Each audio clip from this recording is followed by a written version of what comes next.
He left when I was 8 and disappeared for 9 years. Am I wrong for saying no? I'm 17 years old, and I honestly never thought I'd be writing this. I haven't had any kind of real relationship with my dad since I was 8. Not the kind where you text occasionally or see each other on holidays. I mean nothing. Complete silence. And it wasn't just him leaving. It wasn't like one parent walked out and I still had half my family. It was an entire severing of everything I knew. When my dad left, it happened so fast, I barely understood what was happening. One day I had a father, grandparents who'd take me for ice cream, aunts and uncles at birthday parties, cousins I'd play with on weekends. The next day, all of that was just gone. It was like someone had taken an eraser to half of my life. Overnight, I lost my dad, my aunts, my uncles, my cousins, my grandparents. All of them. I went from being part of this big extended family to being someone they didn't acknowledge anymore. I was 9 years old, and I felt like I'd been erased from their world entirely. I remember being so confused. I kept asking my mom when we were going to see Grandma again, when Dad was coming back, why nobody was calling anymore. She tried to explain it in ways a 9-year-old could understand, but honestly, how do you explain to a kid that their entire family just decided they don't matter anymore? That wasn't something I could process back then. I just felt this huge emptiness where all those people used to be. When I was 9, my mom remarried. My stepdad came into our lives, and he brought 2 younger boys with him. They're 10 and 13 now, and I love them so much it hurts sometimes. They're my brothers. Not stepbrothers, just brothers. My stepdad is the kind of person I didn't even know existed back then. He's consistent. He shows up. When he says he's going to be at my school event, he's there. When I'm upset, he notices and asks if I want to talk about it. He never once made me feel like I was less important than his biological kids. He never made me doubt whether I mattered. With him and my mom, I learned what stability actually feels like. I learned what it means when someone says they love you and then actually acts like it every single day. I learned that trust isn't just a word, it's something you build over time through actions. My stepdad taught me that without even trying, he was just himself, and that was enough. When I was 11, my mom got me into therapy. I think she knew I was carrying around all this anger and hurt that I didn't know how to deal with. At first, I didn't want to go. I thought therapy was for people who were really messed up, and I kept telling myself I was fine. But I wasn't fine. I was angry all the time. I'd snap at my mom over nothing. I couldn't focus in school. I had nightmares about my dad coming back and then leaving again. Therapy became this cornerstone of my life. I went every week, and slowly, over months and years, I started working through all the abandonment issues I'd been carrying around. The anger started to fade. Not disappear, but it wasn't this constant burning thing in my chest anymore. By the time I turned 15, something shifted. I realized one day that I felt genuinely happy. Not pretending, not forcing it. Actually happy. That was something I never expected to feel again after everything that happened when I was 8. I started thriving in school. I made real friendships, the kind where you tell each other everything and know they'll still be there tomorrow. I felt safe in my little world with my mom, my stepdad, and my brothers. That was my family. That was what mattered. I have an older sister from my dad's side. She's 23 now. We're not close, but we're not completely disconnected either. She lives really far away, so we talk occasionally, maybe once every few months. Just checking in, seeing how life is going. Surface level stuff, mostly. I also have an older brother from that side. He's 28, and we barely speak at all. Maybe once a year, if that. The distance, both physical and emotional, made it easier to move on from my dad, because I didn't have constant reminders of that other life I used to have. 2 years ago, something happened that I thought would break me, but it ended up being the thing that finally set me free. My therapist suggested I try calling my dad. Just once, to see if I could get some closure, or maybe start rebuilding something. I was terrified, but I trusted my therapist, so I did it. I called him one afternoon after school. My hands were shaking so hard I almost couldn't press the buttons. He answered. I heard his voice for the first time in years, and I just started crying. I couldn't help it. All these emotions came flooding out, and I was sobbing into the phone, trying to say something, anything. I wanted to tell him I missed him, that I'd been hurt, that I needed to understand why he left. But I couldn't get the words out. I was just crying. And he hung up. He didn't say anything comforting. He didn't try to calm me down or ask what was wrong. He just hung up the phone. I sat there staring at my screen for probably 5 minutes, trying to process what had just happened. That moment, as painful as it was, gave me something I'd been searching for: permission to let go. If he couldn't even stay on the phone while his daughter cried, then he wasn't the person I needed in my life. That day, I finally started to truly move on. 3 weeks ago, everything changed again. I got a call from my dad, completely out of nowhere. When I saw his name on my screen, my heart literally stopped. I hadn't heard from him in 2 years, not since that phone call where he hung up on me. For a second, I thought about not answering, but something made me pick up. His voice sounded strange. Nervous, maybe. He told me he was engaged and planning to get married this fall. Then he said he wanted me to come to a family reunion so his fiancée and her family could meet me and my siblings, and so I could meet his new kids. New kids. He had new kids. The words hit me like a punch to the stomach. He'd started a whole new family while I was trying to piece together my life after he abandoned me. According to him, his fiancée wanted to meet all his children before the wedding. She wanted to get to know the family, he said. Like we were all one big, happy family that just needed to get together and catch up. Like he hadn't disappeared from my life for 9 years. I couldn't handle it. I felt like the walls were closing in. I hung up without saying anything, ran to my room, and just broke down. I cried for what felt like hours. All the old emotions came rushing back like a tidal wave. The betrayal, the abandonment, the sudden loss of everyone I loved on that side of my family. I thought I was over it. I thought I'd dealt with all of this in therapy. But hearing his voice again, hearing about his new family, it brought everything back. The next day, I had to force myself to get out of bed. I felt exhausted, like I hadn't slept at all. But I knew I needed to call him back. I needed to say what I should have said when I was 8 years old, but was too young to articulate. So I called him, and when he answered, I didn't let myself cry this time. I took a deep breath and told him exactly how I felt.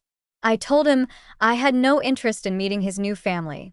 I told him it was cruel to abandon an 8-year-old, and even more cruel to reach out now like nothing had happened. I told him I already had a family where I felt happy, loved, and secure. My mom, my stepdad, my brothers. That was my family. He wasn't my dad anymore. Not in any way that mattered. Then I told him not to contact me again. I said it calmly, but I made sure he heard every word clearly. I didn't yell or scream. I just stated the facts. After I hung up, I called my sister to see if he'd reached out to her too. He had. She'd actually been planning to attend the reunion. When I told her what I'd said to him, she told me my response was true and justified, but she also said I could have been a little nicer about it. I understood what she meant. I knew I'd been harsh. But I also knew I'd been honest, and sometimes honesty hurts. Her support helped, though. It made me feel less alone in this. My family, my real family, was there for me too. My mom held me while I cried. My stepdad told me he was proud of me for standing up for myself. My brothers, even though they're young, gave me hugs and told me they loved me. They reminded me that my feelings were valid, that the family I had with them was the one that mattered most. I thought that would be the end of it. I thought he'd get the message and leave me alone. But a few days later, my sister sent me a link to a Facebook post. It was from my dad's fiancée. The post said, "I can't believe a perfect man could have such terrible children." I froze when I read it. My chest got tight. My hands started shaking. For a brief moment, I felt this wave of panic and self-doubt wash over me. Was I terrible? Had I done something wrong? But then my sister messaged me and told me she agreed with me. She said she wasn't going to attend the reunion either after seeing that post. That helped me breathe again. I tried to let it go. I tried to just move on and forget about all of it. But then the calls started. First, it was my brother, the 28-year-old one I barely talked to. Then, it was aunts and uncles I hadn't heard from in nearly a decade. Then cousins. All of them calling to tell me I was an asshole for ruining the reunion. They said I'd made my dad question whether he should even get married. They accused me of being the reason the wedding got postponed. They told me I could have reached out over the years, that it wasn't fair they were being blamed for his anger and the wedding falling apart. I listened in silence for a while because I was honestly too shocked to respond. These were people who had cut me out of their lives when I was 8 years old. People who never called on my birthday, never sent a Christmas card, never checked to see if I was okay. And now they were calling me to tell me I was the problem, that I was selfish, that I was ruining everything. After a few of these calls, I started blocking them, one by one. I couldn't take the guilt tripping, the judgment, the insults. I blocked my brother. I blocked my aunts and uncles. I blocked my cousins. I did nothing wrong. I was the one who got abandoned at 8 years old. I had no obligation to make amends with someone who chose to leave me, and I had no reason to risk my emotional well-being for a man who walked away without looking back. Despite being surrounded by support from my mom, my stepdad, and my brothers, I couldn't stop thinking about what they'd all said. Part of me kept wondering if I could have been nicer. Yes, I probably could have. Could I have handled the situation differently? Maybe. Did I do something morally wrong by protecting myself? I don't think so. I really don't. I understand why people want connection and reconciliation. I understand why my dad's side of the family feels hurt and confused.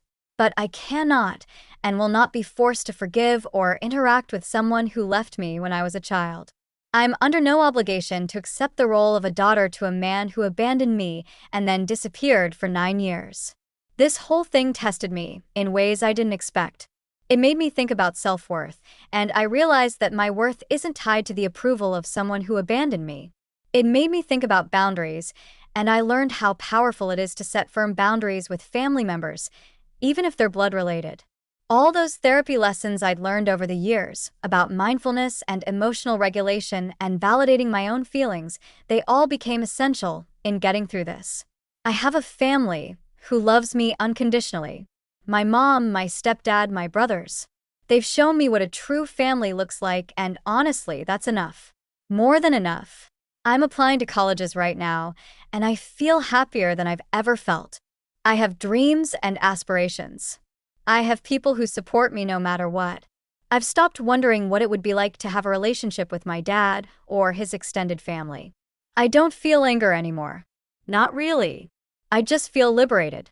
Blocking his family, refusing to engage with his new wife, and affirming that I'm secure and happy in my life gave me something I hadn't had since I was a child. Control over my own story.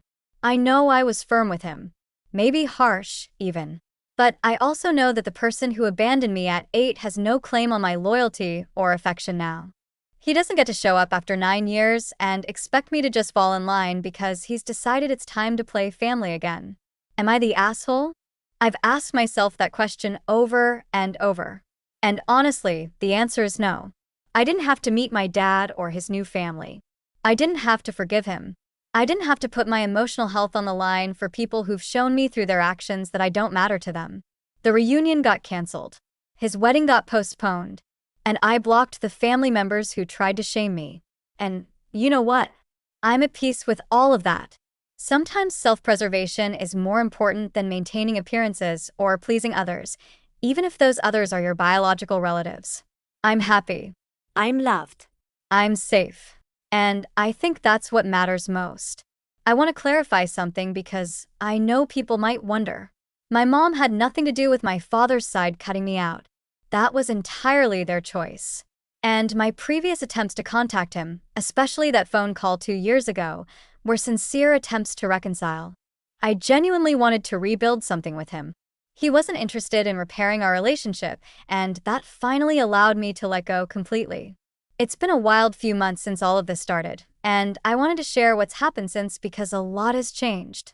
After everything with the Facebook posts, the backlash from his family, and all the blocked calls, I ended up talking to my dad and his fiancée directly. We had a conversation where I laid everything out. I told her everything I'd felt for years. Everything I'd bottled up about my dad leaving when I was 8, about the years of being abandoned both emotionally and physically. I wanted her to understand why I had no interest in the reunion, the wedding, or in becoming part of his life again. I wanted her to see that this wasn't me being difficult or stubborn. This was me protecting myself from more hurt. It didn't seem to make much of an impression on her, honestly. She mostly brushed past what I was saying, which was frustrating but also kind of expected. I wasn't looking for a lecture or even an apology. I was looking for acknowledgement and maybe some understanding. Just having the conversation was enough for me to start letting go of some of the tension I'd been carrying. For 11 days, the wedding was off. It was this emotionally charged pause that affected everyone involved. I can't speak for what my dad was going through, but for me, it felt like this strange limbo where everything was up in the air. Eventually, the wedding went back on and plans started moving forward again. That's when my dad proposed having a dinner with me, my mom, and his fiancé's family, where I live. My sister agreed to attend too, which made me feel supported, but I also started feeling really nervous about the whole thing. Then my dad started mentioning the idea of me staying with him for a little while. When he brought that up, my stomach dropped. I froze. I wasn't ready for that at all. I'd worked so hard to create distance and stability in my life, and I didn't want to start another cycle with him that might end in disappointment or more hurt. The thought of sleeping under the same roof as him, even briefly, brought back all those old feelings of abandonment, confusion, and mistrust that I'd spent years working through in therapy. I realized I had to set clear boundaries. The dinner would be enough. Nothing more than that. I wasn't going to put myself in a situation where I'd be vulnerable to more abandonment or disappointment. The dinner finally happened on May 18th. It was tense at first, really awkward, but I used the opportunity to express myself fully. I talked to my father, his fiancée, and her children about everything I'd gone through. I explained why I had no interest in being deeply involved in his life, and why I felt the way I did about his abandonment. I told him honestly that I intended to keep our relationship minimal. Maybe I'd see him on holidays or birthdays or special occasions, but nothing more than that.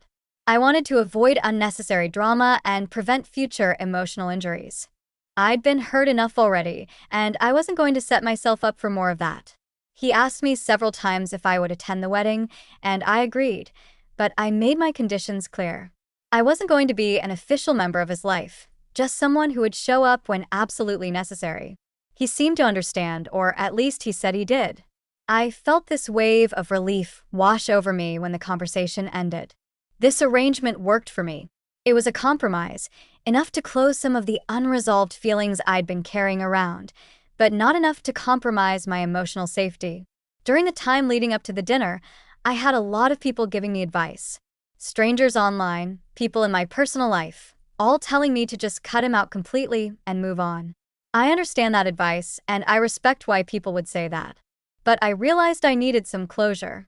I needed answers to questions that had been lingering in my mind for a decade. Why did he leave? Why did he cut me out so completely? Why didn't he fight for me? I don't expect our relationship to ever be great. It will never be perfect. It will never be more than just okay at best, because I'll always see him as the dad who abandoned me when I needed him most. But I can attempt to be civil. Not for him, but for myself. I want to remove these unresolved feelings from my life, so I can move forward without lingering doubt or resentment weighing me down. While all of this was happening, life didn't stop. Over the past month, I finished my senior year of high school with 4 B's and 4 A's. Not perfect, but I was really proud of myself given everything else I was dealing with. I turned 18 on May 21st, which felt like this huge milestone. Becoming an adult while going through all of this made me reflect on the past decade of my life. The challenges, the growth, the resilience I'd built without even realizing it. I also started a new job which has been keeping me busy in a good way. It's rewarding to have something to focus on besides all this family drama. The combination of graduating, turning 18, and having financial independence has helped me feel more grounded and stable. The dinner with my father, while emotionally exhausting, was just another thing I had to get through. One more task in a busy life, and I'm relieved it's behind me now. After the dinner, I felt lighter. I felt like I'd addressed this huge chapter in my life that had been hanging over me for years. Those unresolved feelings from childhood, The ones that lingered in the back of my mind even when I thought I'd moved on. They're all out on the table now. Discussed. Acknowledged. I know my relationship with my father will never be traditional. He won't be a father in the way I imagined when I was young, back when I still believed he'd come back and everything would be okay. But I also realize I don't have to hate him, and I don't have to let him control my emotions anymore. I can exist in peace with my boundaries firmly in place, making choices that prioritize my well-being over anyone else's expectations.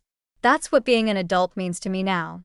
Making decisions that protect yourself, even when other people don't like those decisions. For anyone reading this who might be going through something similar, I want to say this.